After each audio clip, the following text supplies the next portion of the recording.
Hello, Dr. Sunil Chandy. Good afternoon. Good afternoon, Dr. Amitabh Biswas. We are live on Facebook Live from Sunetra Family Eye Care Center State. And as you know, we have been on our show earlier on Christmas Day last year. This is our 23rd edition of our patient education series that we started end of August last year during the lockdown as a patient education exercise. And before we start your talk, allow me to introduce you to our audience and our viewers. Thank you. Dr. Sunil Chandy currently is the medical director of the ITC Healthcare Project. Earlier, he was the director of the reputed Christian Medical College and Hospital, Vellore. He is a cardiologist by training and has been on the faculty of CMC Vellore ever since his studentship and post-graduation there itself. He belongs to the MBBS batch of 1978. I am fortunate or lucky enough to have shared the same class and batch with a stalwart like Dr. Sunil Chandy. I also belong to the same batch, and that is how we know each other as friends and as well as professionals. Ever since he joined MBBS and CMC Vellore, he never left the institution. He has worked in various other parts of India, as well as in several other countries in between, like Australia, Muscat, Brunei. But his belonging has been to CMC Vellore. He has been in the administration of CMC Vellore ever since he did a MPhil in hospital management. Although he has been a tertiary care specialist, he has always been passionate about a whole person approach in health. The background, financial ability, occupation, and family realities. These facts are extremely important for him in his practice of high-tech health delivery. Dr. Chandy's area of interest has been developing a compassionate and humane basis for organizational development in healthcare. Traveling and speaking widely on health and management topics, he has been invited to national and international conferences as a resource person. He has always been passionate about holistic care, which extends from pre-hospital to post-hospital care and everything in between. During his tenure as the director of Christian Medical College, Vellore, he conceptualized and designed the 1,500-bed hospital in Kanigapuram, Vellore, to increase the scope of service to the local patients in Vellore. With these words of introduction, Dr. Chandy, Sunil to me, I invite you to our 23rd edition of Patient Care Series Facebook Live for your talk on how to look after the heart or on heart, which is your pet topic. Over to you, Sunil. Thank you, Amitabh, for those kind words. And it's always a delight to be sharing the dais with you. And this particular program, which I know is addressing staff of the Sunetra Family Eye Care Center and a lot of other people who will be coming on board through your Facebook program. So, as you had asked me, I'm going to talk to you about the heart and heart conditions. And therefore, I have made it very down to earth and very simple and not calling it complications of heart disease, but just a heart to heart talk. And I have attempted to keep it that way. Talk from my heart to your talk.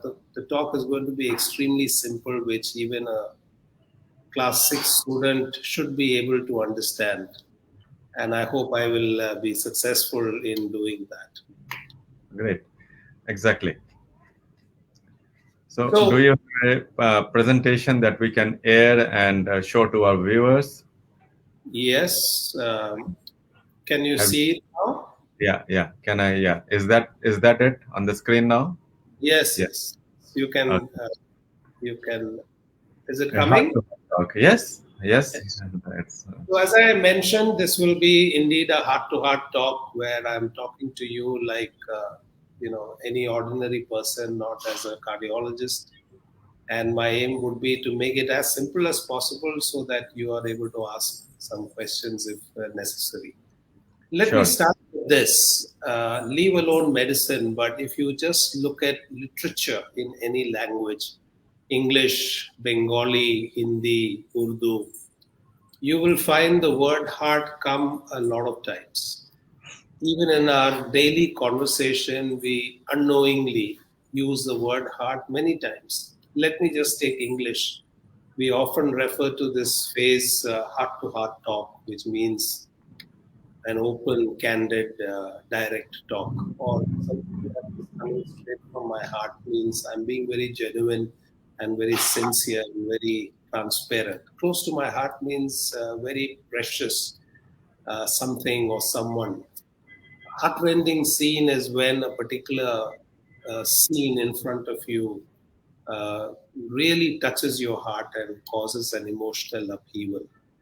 Or Hmm. young at heart, even an old person can be young at heart, which means in spirit and feeling uh, a person is young, or a heart of gold, or something is coming from the bottom of my heart, which means I'm being really sincere and genuine. It is coming from the foundations of my entire body constitution.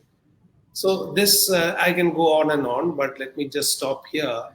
And let me add that it is not the same if you transplant that word heart with any other organ of the body.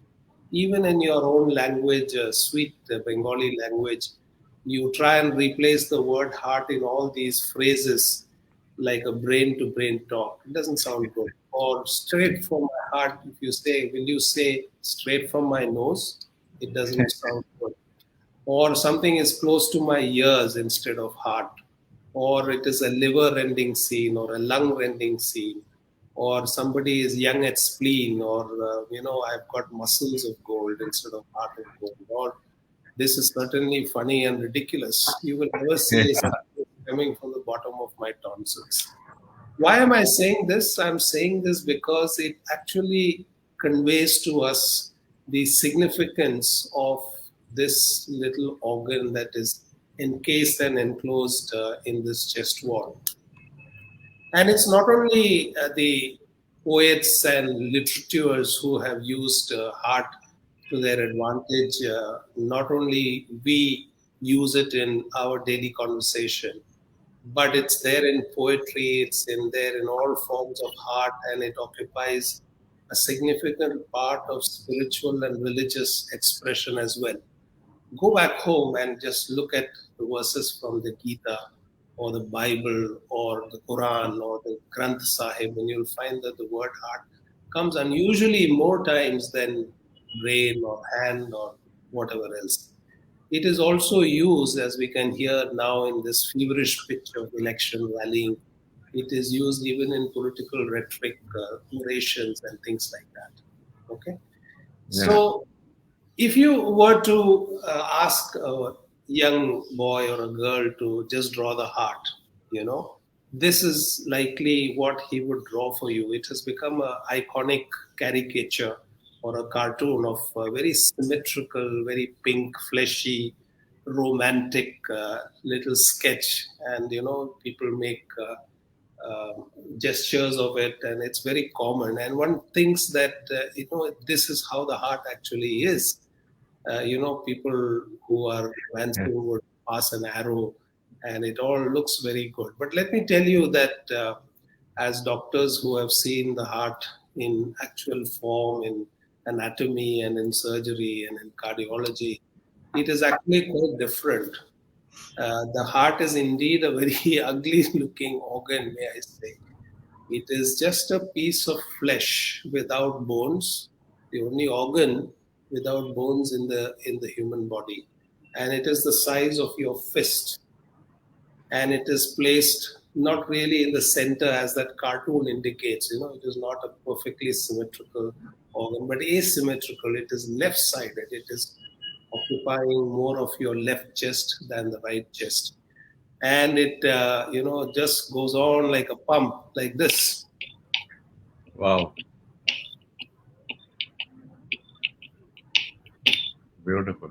So this is a grotesque looking organ. If you had the opportunity to, see one or hold one in either a theater, or when you see it in a video, it doesn't strike you, but it is a very grotesque, ugly looking organ. But let me say this, that this is an amazing organ. You know why?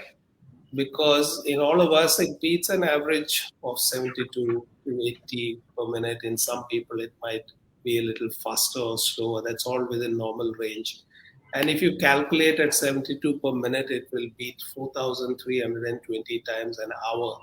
Multiply that by 24 and about 1 lakh 400 times. Multiply that by 30 days, you will get 31 lakh so many times. Multiply that by 12 months, you will get this figure. I'm beginning to lose count.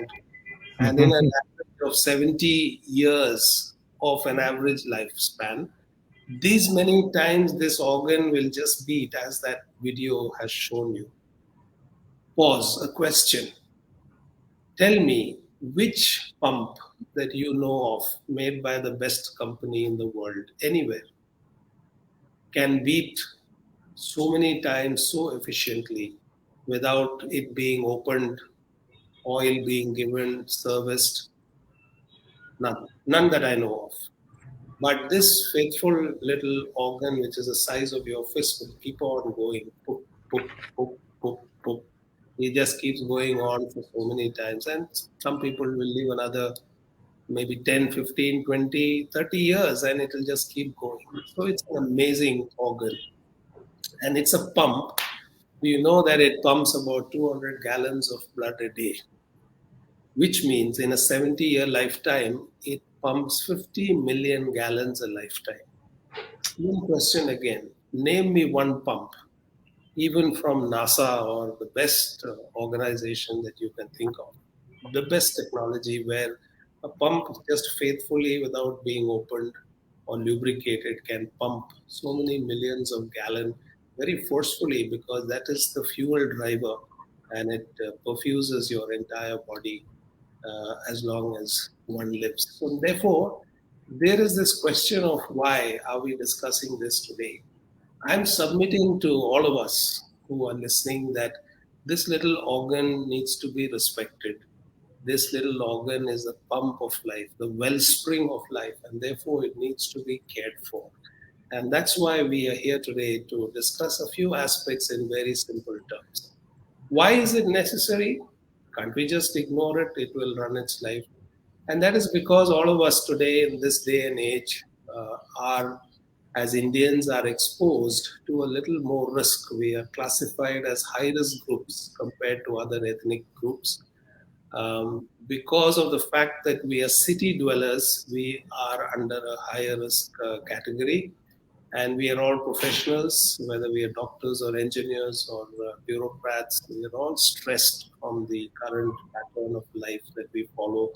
And of course, this new generation of millennials, maybe our children, maybe the elderly people, maybe your grandchildren, who are born after 2000, the year 2000, are particularly stressed because of a fast lane type of life, where their lifestyle, as you compare it with yourself, is completely different, and it is believed to be very stressful for them. So life in general for all of us is on the fast lane, because of many other things. You look at the number of events and celebrations, and we got a taste of this because we didn't do this for the last 9 months because of COVID. And you can just count the number of events and celebrations that we missed, just to give you an idea. An extra nourishment, is given because of is needed because of the type of life that we lead. We are traveling quite a bit compared to older times, either by road or by air or by sea or whatever it might be, and traveling brings its own stress. The life on the fast lane is stressful, as all of us can understand and evaluate for ourselves. And because of the wonders of technology and vehicles and automation, we are also into a partially sedentary life. What used to make us walk today is not necessary. Just take the simple example of a mobile phone. Excuse me. Previously, people had to walk 10 feet when the phone rings. The fixed phone rings, you would walk and stand there and talk and then come back again. That was a bit of an exercise. Today, you don't have to do this because it is in your pocket and you're taking it all the time and you're on that phone all the time. We can even to go to the shop just outside the road. We feel lazy and we take a motorbike, go instead of a bicycle. Sometimes we take cars, our own car for a distance that we can easily walk. So sedentation has become a way of life, and that has its impact. Let me give you a few facts, and these are very easily understood. We are now beginning to see, I'm sure that is the case in Calcutta also, but in Vellore, I have seen a 24-year-old, person from a really rural background who came in with a heart attack. Of course, he was a smoker, he was a rickshaw puller, and he had a heart attack. Can you imagine the devastation of his life when at 25 his heart has become weak because of the heart attack? Nobody told him that smoking is bad, and he went on to live a very carefree life. As I mentioned earlier, we Indians are at a high genetic predisposition. Something in our genetic programming makes us more vulnerable to the hazards of eating a lot of fats and not moving when we compare ourselves to the whites, Caucasians who are in other parts of the world. In certain states like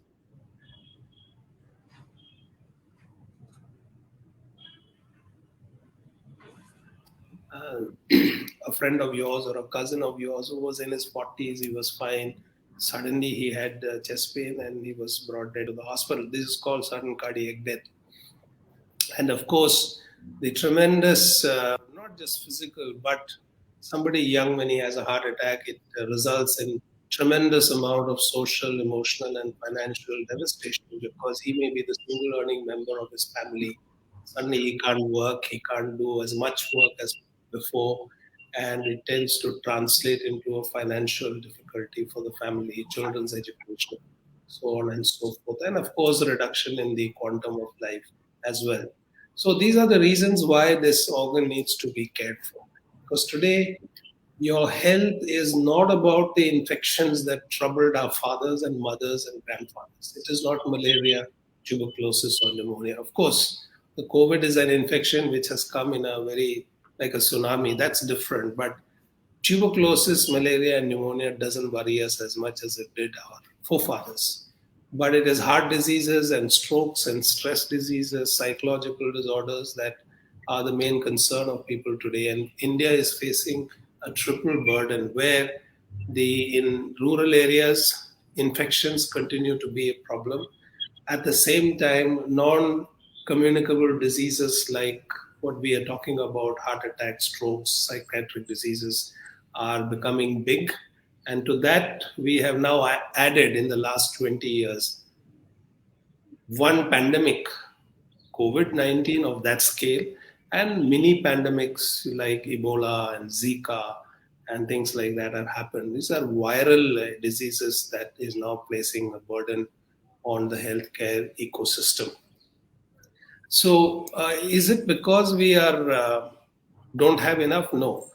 I would classify this as the new variety of diseases which affects all of us. This is called the poverty of abundance or poverty of plenty. This is because we have too much that we are now entering into a different kind of malnutrition, a different kind of disease profile that we will talk about. In the 1800s, this was a problem. This is a picture from our CMC's founder in the 1800s, and this was one of the reasons why she took up medicine. There wasn't enough to eat. People were starving. You can see from the size of that man. Animals were dying, men were dying, women were dying because there wasn't enough to eat. That has changed today. Hardly anybody dies because there's no food. They die because there's plenty of food. And this is a cartoon which illustrates that. In the year 1990, you see a human being and standing in front of a television. You can see that this television, and I'm sure all of us have used this variety of television, which occupies a significant percentage of the room space. And the human being, of course, is much thinner compared to this bulky device that is kept on a table, usually at the corner of a room, and you can't avoid it. It's very bulky, very heavy. See what has happened. By 2018, the roles have reversed, and today the televisions are like photo frames you can hang on the wall. There are no wires, and smartly, the television industry has gone on a diet. Unfortunately, the human being has not kept pace with that, and he has become like the TV of 1990s, become bulky and occupies a lot of space and become immobile. He can't run, he can't walk, he can't climb stairs. So this actually is a caricature which summarizes the entire scenario, and we have to analyze why is it that this has happened, and we'll do that. Now let's come to India. India is the known as the heart attack capital of the world because 60% of the world's heart attack disease is within the Indian subcontinent. It is also the diabetic capital of the world, where one in four people on the road that you would see is a diabetic or a pre-diabetic. It is also becoming the road traffic accident capital of the world with so many accidents. About 1.3 lakh people die every day on Indian roads, and three times that number becomes seriously injured, which impacts on their ability to work. Tamil Nadu, where I stay, has the highest road deaths in India, and these are all things that are related to our lifestyle.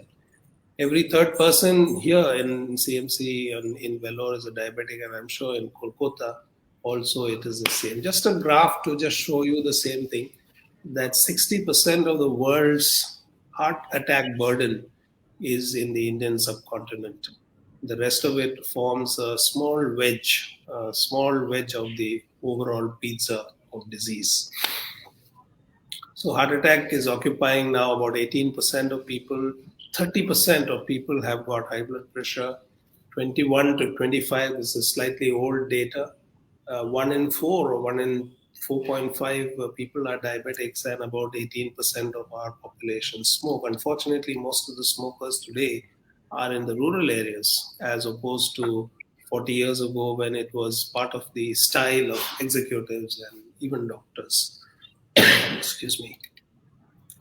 And this gives you an idea of why this is the diet demographics. It's a pretty old slide. I could not revise it because no data is available. But this gives you a picture of how, with the prosperity and better income and better being more well-to-do, high-income group and low-income group, you can see that the amount of fat naturally follows that income gradient.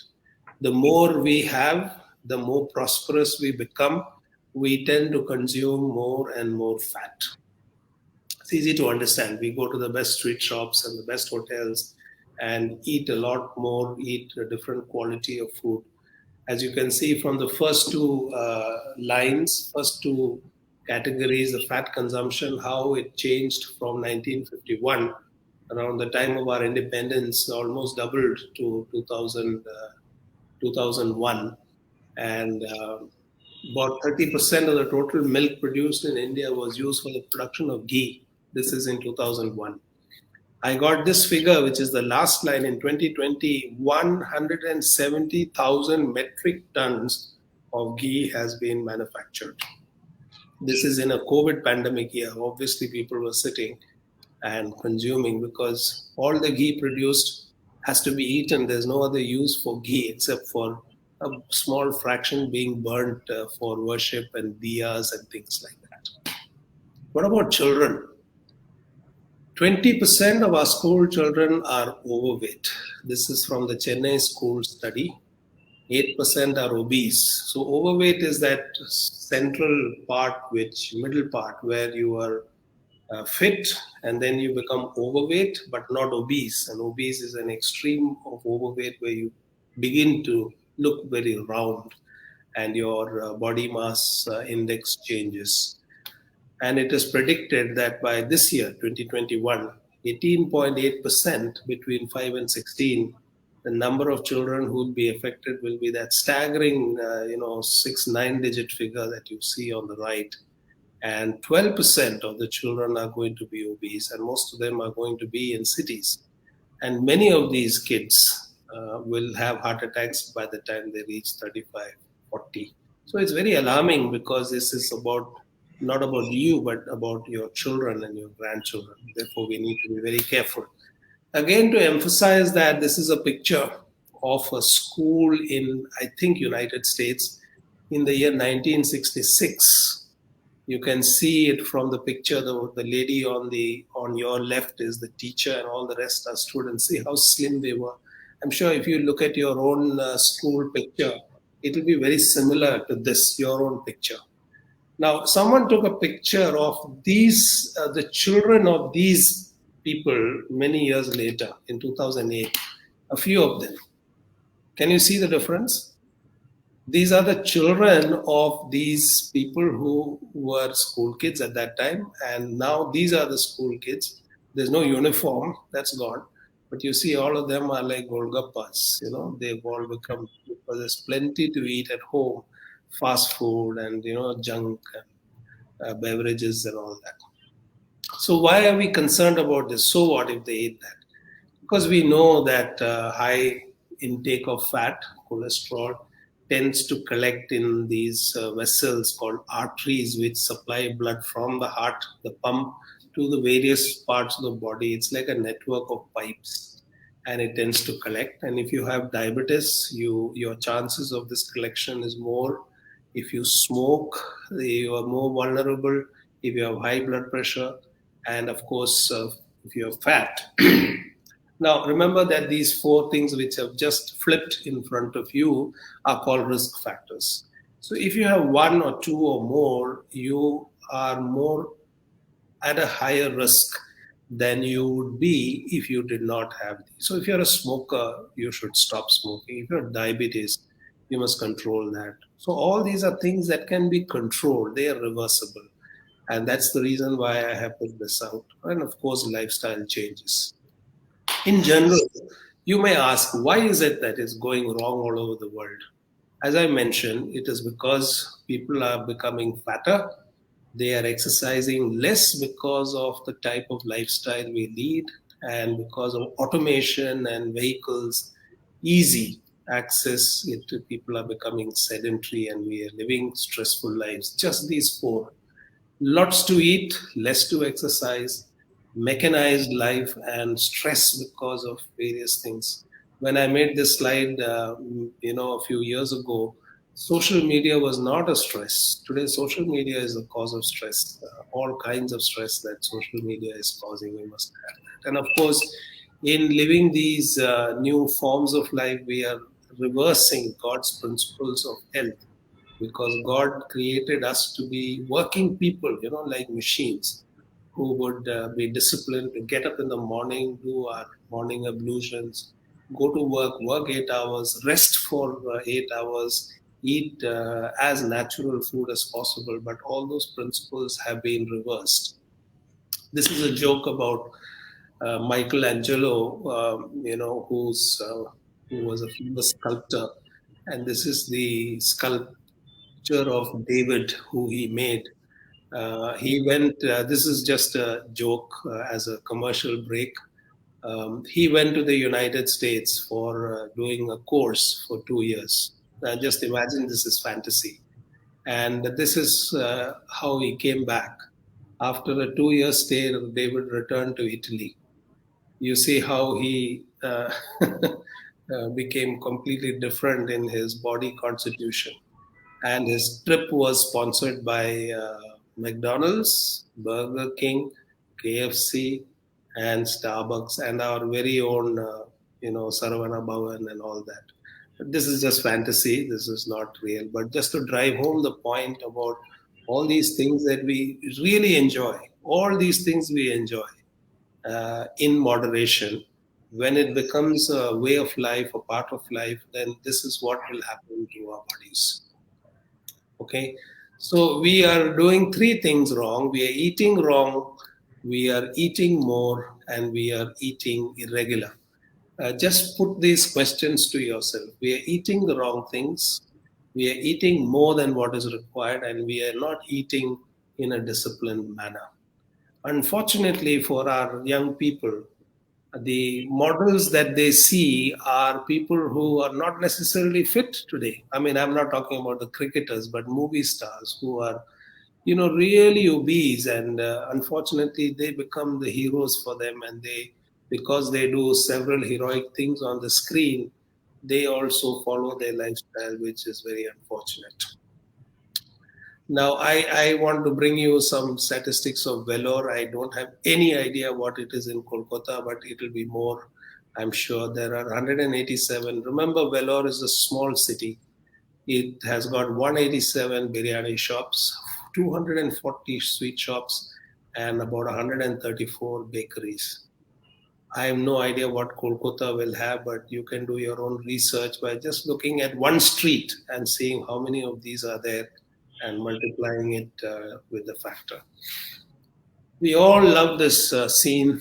This is a classic North Indian sweet shop, which looks so attractive with all the multicolors and which just makes your mouth water. And if you're driving past this glass cabinet, you will pull over, stop your car, and go and buy a kilo as you go back from your office to your home, right? But remember that this is not good when it becomes a regular thing because of all the things that are written on the side of this colors, the flour that they use, okay, the visitation of flies even through a glass cabinet, the type and quantity of sugar that is used, the techniques that are used to make it an oil. Because as a consumer, you have no idea what is happening in the kitchen, what kind of hygienic standards are being followed or not followed. There is no food inspection protocol in India which is rigidly followed. And let me tell you that sweet shops recycle oil. When you recycle a volume of oil more than two times, there are lots of products, hydrogenated products that accumulate in that, and it is very, very harmful. It is not only harmful for the heart, but also can cause cancer. The dyes that they use, not all shops, I'm sure standard shops like KC Das have got very stringent standards, but the street shops and the non-standard shops not necessarily use dyes that are of food grade. Please remember this because it is expensive. And to keep it cheap, they use non-standard dyes. There are no food standards in India that are followed. There are standards, but they don't follow. A lot of sweets and bakery products go into the freezer in the evening and they come out, which is not supposed to be done. And the fruits, even your fruits which you buy from the market today, there's a whole industry that thrives on coloring, waxing, and sweetening so that they can make an easy sale. What about these? These are not very colorful, but this is a bakery. White is not always right because this is full of dairy products, and it can be a cause of accumulation of fat. Have you noticed that pulao or biryani in South India is in a marriage is not served with plates with the spoons, but they just dig in with a plate and give it to you. The huge amount of volume as a result of which more than 50% of your food which they've given you is wasted. And there are studies to show that 50% of food at weddings are wasted and it just goes down the gutter. There are long queues. In the most popular section of a sweet shop is the ghee section. It is like paying more to buy poison. Uh, so please remember that young people are fatter than never before, and you can see how unhealthy they are. And therefore, what is it that you should do? This is not a part of the Ten Commandments, but it's better to follow this by saying, "You, it is not thou shalt not eat." I have put it as thou shalt avoid or thou shalt minimize chips and puffs from the bakery, burgers and pizza, sweetened drinks, bakery items, Indian sweets. Can we do that?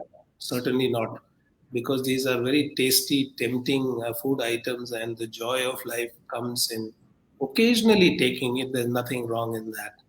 But to become addicted and to make it part of your daily tea in the evening or morning snack is certainly not a good thing. Because if you do, then happen to you eventually.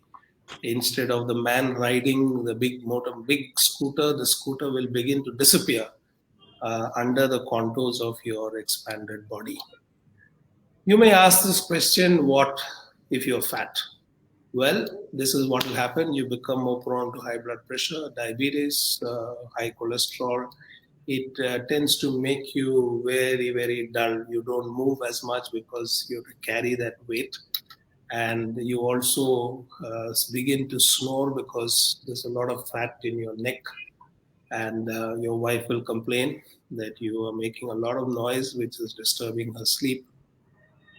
And there will be breathing difficulty, which most fat people have because their heart is not able to pump for that high weight demand. And of course, hernias that will happen all over the place. We derive a lot of inspiration from nature. And if you can see why birds never become fat, have you wondered why? You look at any bird, they never become fat. They're always thin because they're meant to fly and keep their bodies very light. And that is a reason for it. You look at their diet, it is very skimpy. Okay. They pick on small things, fly away, digest, come back, pick again. Okay. So there is a food discipline that we can learn from the birds. One is uh, eat small, frequent feeds. Eat even 5 times or 6 times, but let it be small quantities, just providing enough of petrol for your body to run for that short distance. Eat home food as far as possible. There must be a timely schedule which millennials don't follow anymore. They don't have breakfast on time. They have late lunch. They have late dinner. This kind of fools the body, and the body tends to become very, very indisciplined. Dessert, which is always the highlight of a meal, is not something that you should give up, but you can do a half formula. Instead of two gulab jamuns, take one. If they give you one, take half and dessert the rest. And of course, this misconception that if you walk for 12 hours and then go and have a heavy one single meal, you will become thin is not true, because various studies have been done on people who fast for a certain season, and they found that they actually gain weight instead of losing.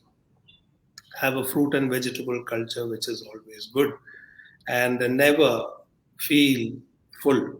It's very important that you must stop a meal when you still feel I can have one more chapati or I can have another spoon of rice. That's the time to stop. Don't go on till you are absolutely full. And that's a difficult thing to do, but you have to discipline yourself to do that.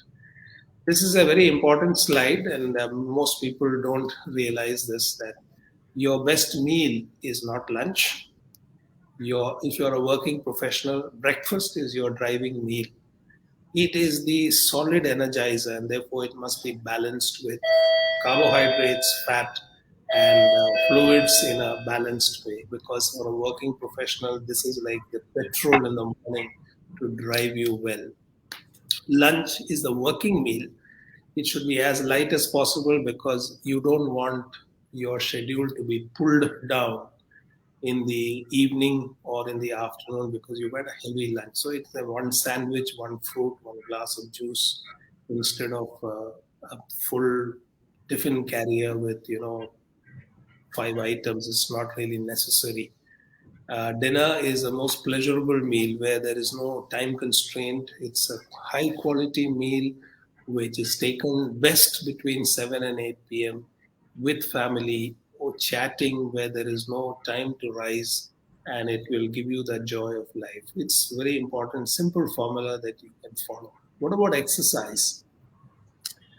Walk, run, climb stairs, walk the dog, do anything you can. Everything is exercise. You don't have to buy a treadmill if you can walk in the park or on the pavement. If you have a dog, initially you take the dog for a walk. Once the dog gets addicted to the walk, the dog will take you for a walk. And that's the formula. Use a bicycle. If you're finding walking little difficult, avoid the mobility devices. There are plenty. Remotes, minimize the use of remotes. Try and minimize the use of cell phone, and encourage having a phone which is connected to the wall at home as a matter of discipline, etc., etc. And of course games, which is necessary for young people. Remember this, that car runs on money and makes you fat, whereas a cycle runs on fat and saves you money as well. We need to reorder our lifestyle in terms of eating, exercising, life skills, so that you can add years to life rather than just sorry, add life to years, not just add years to life. If you're looking at a high quality lifestyle at all. And if you don't, this is not high quality life where you become what is called a couch potato, where your only exercise is digging your nose, and the drinks that are available to you will only make you gain more and more calories, and you become extremely unfit. Antisocial addictions like television, cell phone, laptop, cricket matches, which now occupy about 200 days a year, are all things that we must learn to regulate. More importantly, help the young people who have no concept about all this to regulate it as a matter of discipline. If you don't do this, this is what will happen. If you take too much of fat, it will accumulate like what I've shown as a small little cheesy material that lines the inside of your arteries and causes the blood flow to be reduced. The treatment for that, what's called angioplasty, is to put a wire across technique, which cardiologists are good at, and they will put a balloon and crush that, and then to keep that open they will put what is called a stent. So this is what stenting is all about. Easy procedure, can finish in about 45 minutes for one block. So this is all there is to this technology. This is a crowded slide. I can always pass it on to Amitava in case you need this, but it summarizes all that you need to do so that you are reasonably fit. Let me ask you this question: what can you do at the end of this talk? Four D's. One is you decide, you make a decision. It's all about mental willpower to look after yourself as much as you are involved in looking after so many others as patients and colleagues. You have to discipline your lifestyle to say that come what may, I get up at 5, I go for my walk, I have my breakfast, I take the metro, I go to the office, I finish work, I come back, I have a relaxed dinner and do my exercise. Diet must be as natural as possible. And if you are already on medication like statins and aspirin, be very religious about it, be very disciplined about it. Let me begin to end this talk by saying these are a few things that you need at home. A full size mirror at home so that you can stand like this, change your profile to see whether your paunch is growing or not. A tailor's tape to measure the belly button area. And if you're a man, if you're a male, and if it is crossing 38 and coming to 40, that is a warning sign that you have to visit the doctor. A weighing scale that will tell you whether your weight is matched for your height. A pair of jogging shoes which should be kept right in front of your house so that it reminds you that it's time to exercise. A wrist BP apparatus, it's easy, it's automatic. You can use it to give you some idea of where your blood pressure is. And a glucometer, which is a device that tells you if you are a diabetic whether your blood sugar is under control. If everything is okay, a checkup a year is important. If you are a diabetic or have one risk factor, once in 6 months is necessary. And if you follow these 7 things that I have shown in this slide, I think you'll be reasonably okay. And of course, to cap it, annual vacation with family, do not ignore, because this is what life is all about. So this is what a mirror can do in the quietness of your solitude in the bathroom or in your personal room. You can admire yourself, or you can find out that things are not going okay for you and you need to do something for that. Let me end with a big thank you for this patient listening. I have made it as simple for you so that it is easily understood. And if there are any questions, I am happy to take that on right now. Thank you. God bless. Thank you, Sunil. That was a very informative talk for our viewers, and very very sound tips for how to keep a healthy heart. I have a few questions. Yeah. A couple of them have come in from our listeners locally here. A Mhm. couple of them have come up in my mind, and I would like to discuss that. Recently, a very famous name in cricket from the Indian team, who was an international player, now retired, was reported to have faced an heart attack at the age of 48 while he was doing his treadmill. Mhm. He has always been an active sportsman, and even till date, he has always been doing exercise. I have no clue about his eating habits. Apparently, media reports say that he loves to eat.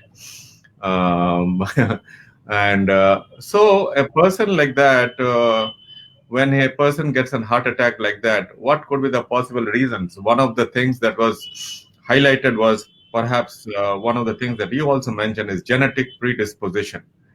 So, what do you say? I mean, is there a genetic predisposition which is very important for us?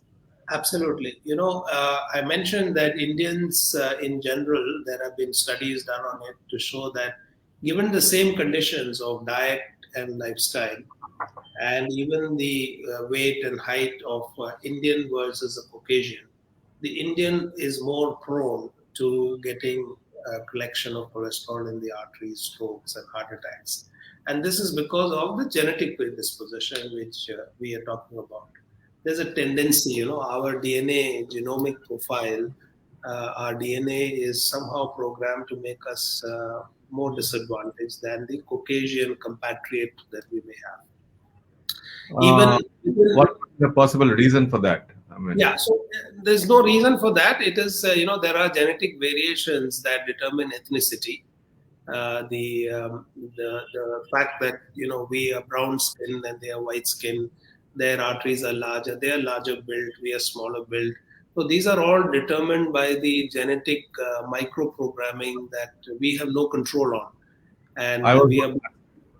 Uh, we are sorry. either blessed with it or cursed with it. So in the case Okay. of cholesterol, we have a disadvantage, and that is the reason why you can counterbalance that by being more aggressive with all these things that we talked about. So, on a platform of a genetic disadvantage, if we are more vigilant about our diet, exercise, keeping fit, keeping trained, going to the doctor, then it will compensate.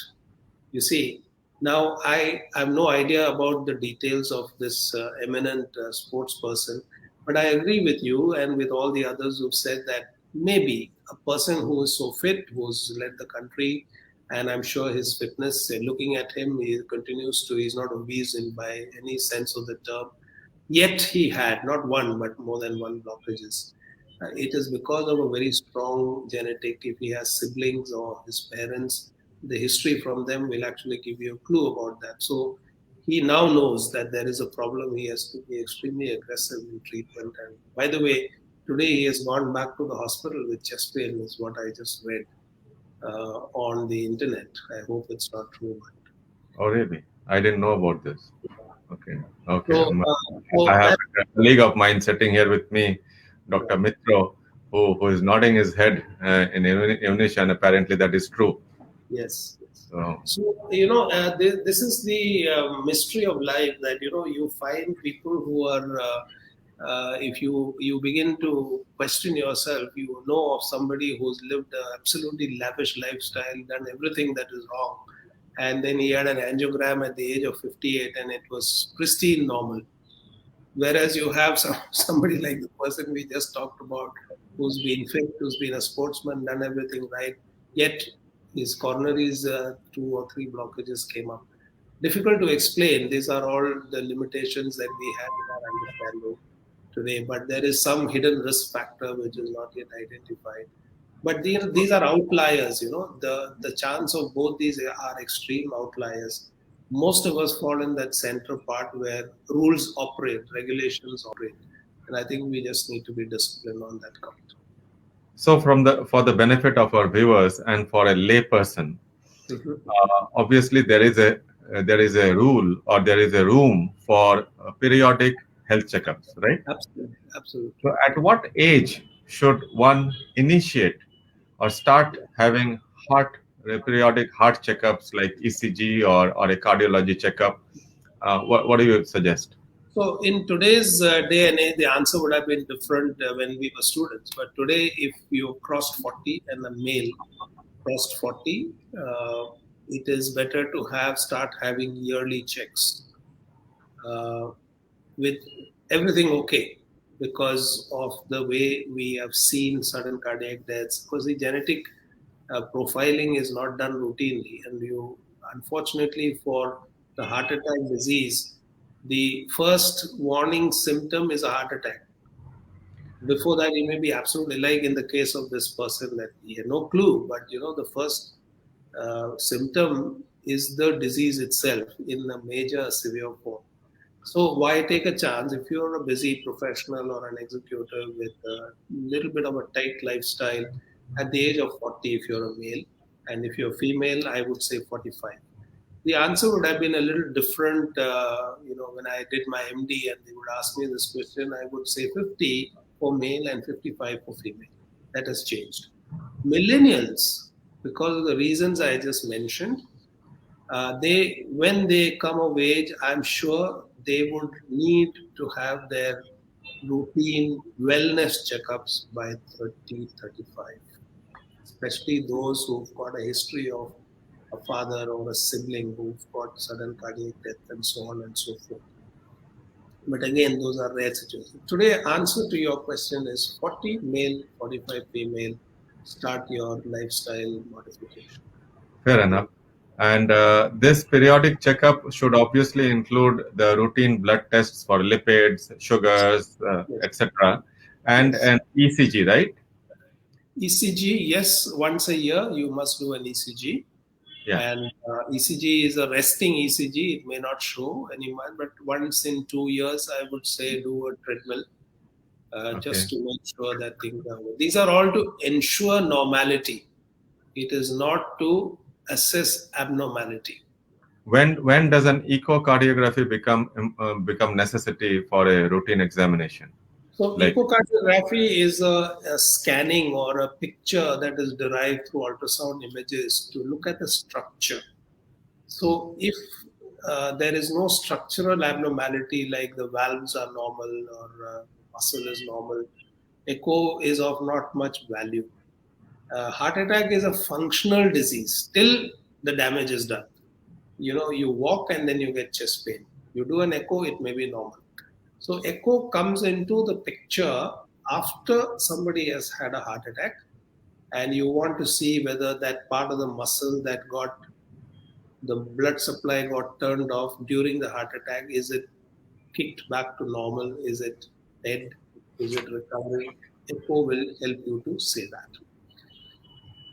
okay. And what would be the indications for an angio-CT of the heart? 40-year-old male executive, high strung, traveling, eating not regularly, okay, and he's got some vague symptom, heartburn. He doesn't have time to check into a hotel because he's between board meetings and overseas travel. He wants a quick skimming view. He should go to a scan center and ask for a CT scan. If it is normal, it has great value. If it is not normal, it has limited value. Then you would need to take that information to a regular doctor, cardiologist with a cath lab, and sort out that difference. So it has got negative predictive value. If it is showing 40%, 30% here, you need to double check that with a conventional angiography. Okay.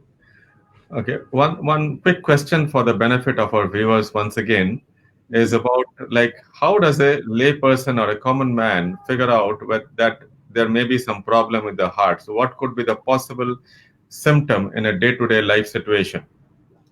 So, as I mentioned, 50% of the heart attacks come as the first symptom of heart disease, which is very unfortunate. In the other 50%, it is possible to get a clue when you have what's called angina.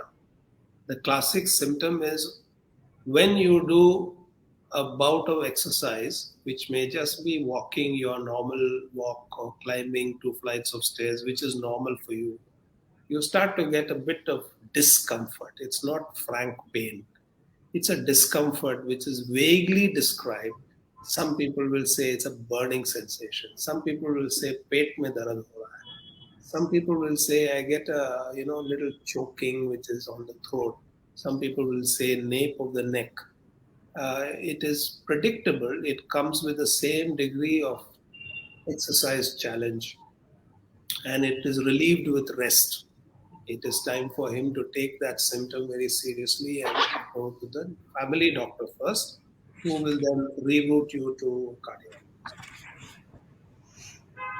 Some people, if you're a diabetic, which you may not know of, you may not have this pain sensation, discomfort, because diabetes nulls the pain response that is part of the diabetes disease process.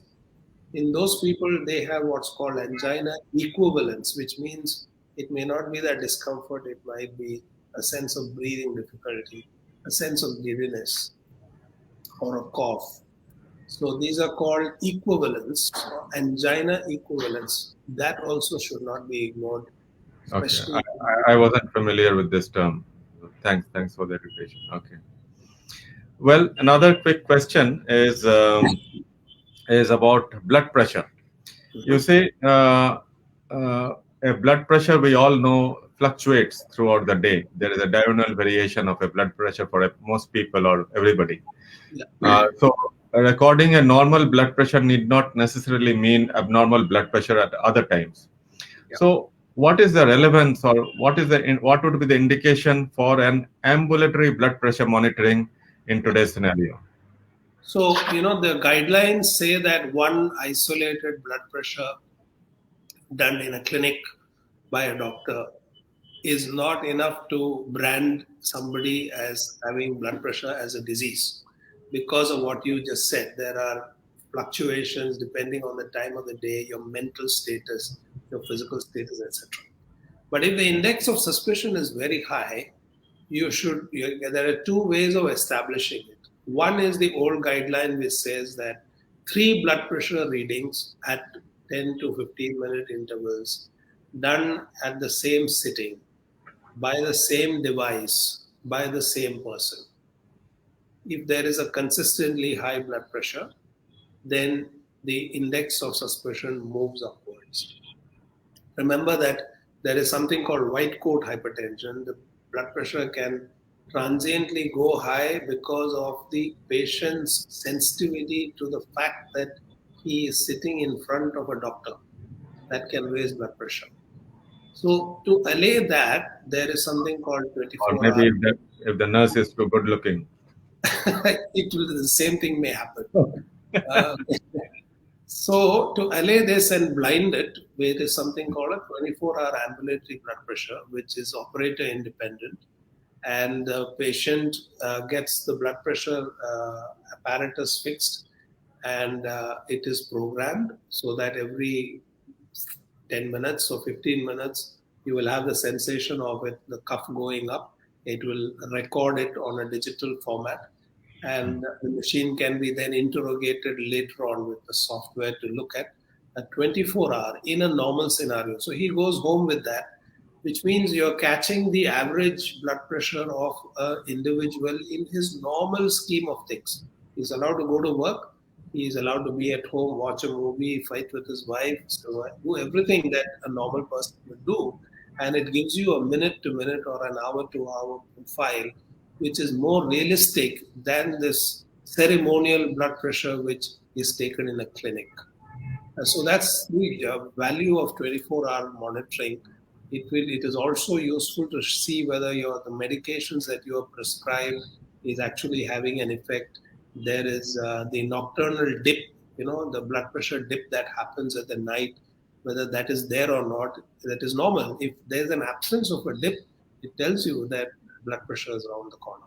So definitely it is of a higher quality assessment than the episodic blood pressure recording, which is fraught with problems, we now understand. Okay. Well, my next observation is actually an allegation against you. During your presentation, in one of your slides titled "What if you're fat?" you had Yeah, a point about snoring, and yeah. you mentioned about wife complaining. I thought that was a gender biased comment. I mean, what made you think that women cannot be fat and snoring as Well, no, you're right. Anybody can snore, but the tendency to snore is definitely higher as a clinically expressed symptom in men than in women. Today onwards, whoever asks that question, let him do this observational study to see the next 100 snorers that he can identify how many of them are men and women. I can guarantee him 75% plus will be men. men? Yeah. Yeah. For some reason, they are more dignified in their expression of snoring. Mhm. Uh, and